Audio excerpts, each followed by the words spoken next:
አንቺ ማትረቢ ምን አባሽ ልትሰሪ መጣሽ? በአምላክ እባክህን ተረጋጋ። አንተ ልቀቀኝ ብያለሁ። ምን አባሽ ቀርቶሽ ነው የመጣሽው? በአምላክ እኔ ነኝ ያስገባኋት። እባክህን ተረጋጋ። ምን ማለት ነው እኔ ነኝ ያስገባኋት ማለት? ምን ትሰራለች እዚህ? አንተና ህብስት ደግሞ ተጃጅላችሁ ልትሞቱ ነው እንዴ? በጣም ይቅርታ። በጭራሽ ስሜን እንዳትጠሪ። ስሜን በዚህ ቆሻሻፍሽ እንዳትጠሪሽ። ለምን በቀላሉ ትሆኝ ብለሽ ነው አይደል? እናንተ ምን ቤነ ምን አገባ? አንተ ብትሆን የምታደርገው ነገር እኮ ነው ያደረኩት። እኔ ላይ አትፍረድ። አደርጓለሁ። ትሰማኛለህ? ልትሞት እያጣጣረች ባያት እንኳን ውሃ አላቀብላት። አውቃለሁ ቀላቤኝ ያለውበት ሁኔታ እኮ ጥሩ ስላልሆነ ነው። እውነት ካንተ ጋር ምንም ነገር አይገናኝም። እኔም እኮ ጭንቀት የሱ ነው እሱን ነው እመቤትዬ። አንተን ነው እንጂ ጌትዬ። ዶግ ምን ነው እንደዚህ የውሃ ሽታ ሆነ ቀረ? ውይ እመቤትዬ፣ ሽቶ እንደማልጠቀም ተሰምቶሽ ነው እንዴ? እንዴት ጌትዬ? ታዲያ የውሃ ሽታ እያልሽኝ አይደል እንዴ? አብነት እባክህ ይቅርብህ። ምን ነው በአምላክ እኔ ከሞቱ ሰርዶ ያብቃል ነው እንዴ ነገሩ? አረ ዝም በይው። ለምን ተብሎ? ወይ ጌትዬ አፌ ቁርጥ ይበልልህ እንደው።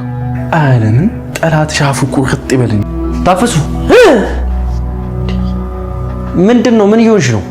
እንቻለ በአምላክ ምን ሆነክ ነው በር ላይ እንደ ዳዊት ደጋሚ የምታነበንበው? ምን አገባሽ? ታፈሱ ምን አገባሽ? አንቺ ሴትዮ ቆይ ስራ የለሽም እንዴ? ቤት በኩል ስራ ጥላህ እኮ ኪችን ድረስ ይከብዳል። ኡፍ ጠላይ ደግሞ እዛ ድረስ ደረሰ። ኋላስ ተጠለይበት። ታፈሱ ምኑን ተጠለልኩበት? ከበደኝ እያልኩ እዚህ ቤት ውስጥ ትንሽ መቆየት መጨረሻው ደል። እኔማ ዋጋውን ነው የምሰጠው። በህይወት እያለሁ ያገባት ምን ልታደርግ ነው? እሱ ምን ያውቃል? ግን አንቺ የምታውቂው ነገር አለ? እኔ ምንም የማውቀው ነገር የለም። ግን ደግሞ እዛ ቤት ያሉ ሰዎች በሙሉ እየተጫወቱባት ነው። ሁሉም እየተጫወቱባት ነው ያሉት። ገብቶኛል። በጣም ያስታውቃል። አቤኝ በጣም እያስፈራኝ ነው። ምን ሆነሃል? አቤኔዘር ሳያውቀው ትልቅ ስህተት ሰርቷል። እንግዲህ በቅናት ተነሳስቶ ህብስትን ሊያገባት ነው ብሎ ስላሰበ እሱ ደግሞ ለህብስት ጥሩ ፍቅርና ጥሩ አስተሳሰብ ስላለው አሁን ላይ የህብስት ነገር በጣም ስላሳስበው አቤኔዘር እንግዲህ አብነትን በጩቤ ወግቶታል ማለት ነው። ይሄ ነገር ምናልባትም አብነትን ትልቅ ችግር ውስጥ ሊጨምረው ይችላል ማለት ነው። ህብስትም እንግዲህ በሷ ምክንያት አብነት እዚህ ችግር ውስጥ በመግባቱ በጣም ልታዝን ትችላለች። አቤኔዘር እንግዲህ ሳያስበው ከባድ ስህተት ነው የሰራው። ህብስትን ያገዘ መስሎ ትልቅ ችግር ውስጥ እንደጨመራት አልገባውም ማለት ነው። ምናልባትም እንግዲህ ከእንግዲህ በኋላ ህብስት ለአቤኔዘር ያላት ቀረቤታ ራሱ ሊቀንስ ይችላል ማለት ነው። እሱ ግን እሷን እያገዘ ቢመስለውም ግን ደግሞ ከባድ ስህተት እንደሰራ አልገባውም። ምናልባትም አብነት ለህብስት ምን አይነት ጥሩ ጓደኛ እንደሆነ ሳያቅና ሳይረዳ አሁን ላይ ትልቅ ችግር ውስጥ ከቶታል ማለት ነው። ዓለምም የመጨረሻውን ውሳኔ እንግዲህ አሰምቷል። አቤኔዘር ህብስትን እንዲያገባት አድርጓል ማለት ነው።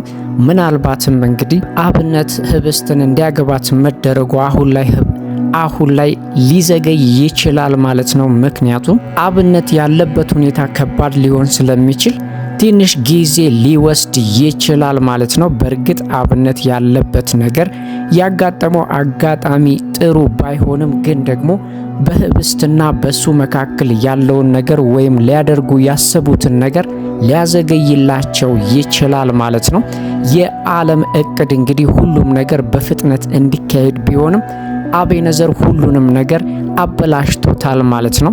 ምናልባት አብነት የከፋ ጉዳት ካልደረሰበት ዓለም የህብስትንና የአብነትን ቅርርብ ባያቅም ግን ደግሞ እንደ አዲስ ሲያስተዋውቃቸው እየቀለዱበትና እየተሳለቁበት ነበር ማለት ነው። እውነቱን ምናልባት ያወቀ ቀን ዓለም ትልቅ ችግር ሊፈጥርባቸው ይችላል። ግን ደግሞ ካሁን በኋላ ለህብስትና ለአብነት ጥሩ ቅርርብ እንዲኖራቸው ዓለም ስለፈቀደ ያን ያህል ችግር ባይፈጥርም ግን ደግሞ ቀድሞ እንደሚተዋወቁ ካወቀና እሱ ላይ የተሳለቁበት ወይም እየቀለዱበት እንደሆነ ከገባው ሌላ ችግር ሊፈጥር ይችላል ማለት ነው። አሁን ላይ እንግዲህ አብነት ከተሳካለትና በህይወት ከተረፈ የዓለምን ቀጠን ያለ ትዕዛዝ እንግዲህ ለመተግበር ይገደዳል ማለት ነው። እሱም ህብስትን ማግባት ነው ማለት ነው። እነሱ እንግዲህ ለእቅዳቸውና ለሴራቸው እንዲመቻቸው አብነትና በአምላክ የወጠኑት እቅድ እንግዲህ ሊሳካላቸው ይችላል። ምክንያቱም አብነት አሁን ላይ የህብስትን ህይወት ለማትረፍ ብሎ እሷን ማግባት እንዳለበት ወስኗል ማለት ነው። ዓለምም እንግዲህ በዚህ ውሳኔው ተደስቷል። ምክንያቱም ከሚገላት ይልቅ አግብቷት የሚፈልጉትን ነገር ከወሰዱ በኋላ ደግሞ ዓለም የሚወስነው ነገር አይታወቅም። በእርግጥ አብነትን ሊለቀው አይችልም እንደሚገለውና ወይ ደግሞ ሌላ ችግር ውስጥ እንደሚጨምረው ግልጽ ነው። ምክንያቱም መጨረሻ ላይም ቢሆን ጊዜው ቢዘገይም የአብነትና የባምላክ እቅድ መታወቁ ስለማይቀር ዓለም እንግዲህ ይሄንን ያወቀ ጊዜ እነሱ ላይ ትልቅ ነገር ሊያደርግ እንደሚችል ግልጽ ነው ማለት ነው። አቤነዘርም እንግዲህ የህብስት ነገር በጣም ስላሳሰበው ህብስትንም አግኝቶ የሆነችውን ነገር ወይም ደግሞ እየተፈጠረ ያለውን ነገር እንድትነግረው አስገድዷት ነበር። ግን ደግሞ ይሄ ሚስጥር ከነሱ ከአብነትና ከባምላክ ውጪ መውጣት ስለሌለበት ምንም የምነግርህ ነገር የለም ብላ ሸፋፍናበታለች ማለት ነው። ለዚህም ነው እንግዲህ ከጀርባዋ ትልቅ ችግር እንዳለ ተገንዝቦ አብነትን ሊያጠቃው የቻለው ማለት ነው። በዛ ላይ ደግሞ ሄርሜላም ለአቤነዘር ህብስት ጥሩ ነገር ላይ እንዳልሆነች ስትነግረው ጭራሽ እልሁና ቁጭቱ ጨምሮበታል ማለት ነው። አቤነዘር ህብስትን ቢያፈቅራትም ግን ደግሞ እስካሁን እንደሚያፈቅራት አልነገራትም። እሷ ግን በንጹህ ወንድምነት ብቻ ነው እያየችው ያለው። ይሄ ነገር ግን ለሱ ስሜት አልሰጠውም። እንደሚያፈቅራትና እንደሚወዳት ባይነግራትም ለሷ በመቆርቆሩ አሁን ላይ አብነት ላይ ትልቅ ጉዳት አድርሷል። ሄርሜላም ህብስት ጥሩ ሁኔታ ውስጥ እንዳልሆነች በተደጋጋሚ ስለነገረችው ከዛ ችግር አወጣታለሁ ብሎ ስላሰበ አሁን ላይ አብነት ላይ ትልቅ ጉዳት አድርሶበታል ማለት ነው። ሄርሜላም ከዚህ በፊት እየሰራችው ስህተት እንግዲህ እየቀጣት ነው ያለው። ያ ስህተቷ ምንም ያስተማራት አይመስልም። አሁንም በይቅርታ ሰበብ ወደ እነሱ ተቃርባ ልትበቀላቸውና ችግር ውስጥ ልጨምራቸው እያሰበች ነው ያለችው። ግን ደግሞ ይሄ ነገር በቀላሉ የሚሳካላት አይመስልም። ምክንያቱም በአምላክ ምን ያህል እንደሚጠላትና ከዚህ በፊትም ምኗም ደስ እንደማይለው ግልጽ ነው።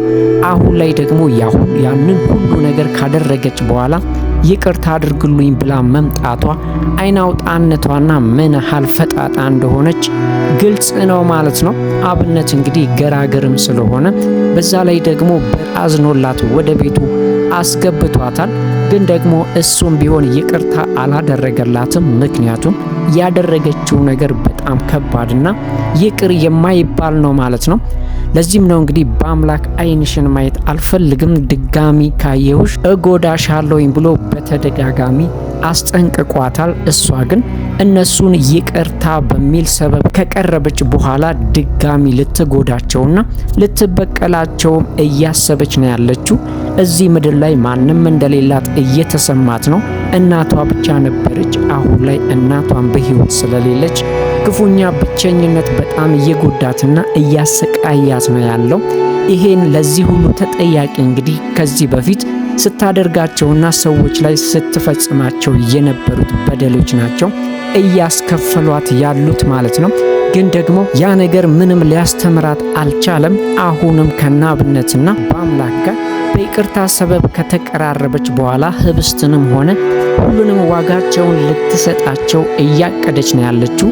ምናልባት እንግዲህ በተደጋጋሚ ይቅርታ ከጠየቀች ሊራሩላት ይችላሉ። ያኔ ደግሞ እሷ የእባብ መርዟን አውጥታ ልትነድፋቸው እያሰበችና እያቀደች ነው ያለችው ማለት ነው። በአምላክም በአብነትና በህብስት የዋህነት ሁሌም ቢሆን ይናደዳል። ግን ደግሞ አብነት አውቆ እንዳላደረገው በተደጋጋሚ ቢነግረውም ሄርሜላን አብነት እቤት ውስጥ በአምላክ ማግኘቱ ክፉኛ አስቆጥቶታል ማለት ነው። ምክንያቱም ሄርሜላ በጣም መጥፎና ክፉ ሰው እንደሆነች ገና ከጅምሩ ነበር በአምላክ እየገባው። የሆነ ሰዓት ቢራሩላትና እንደ ጓደኛ ቢያቀርቧትም ያንን ሁሉ በደል ፈጽማባቸዋለች።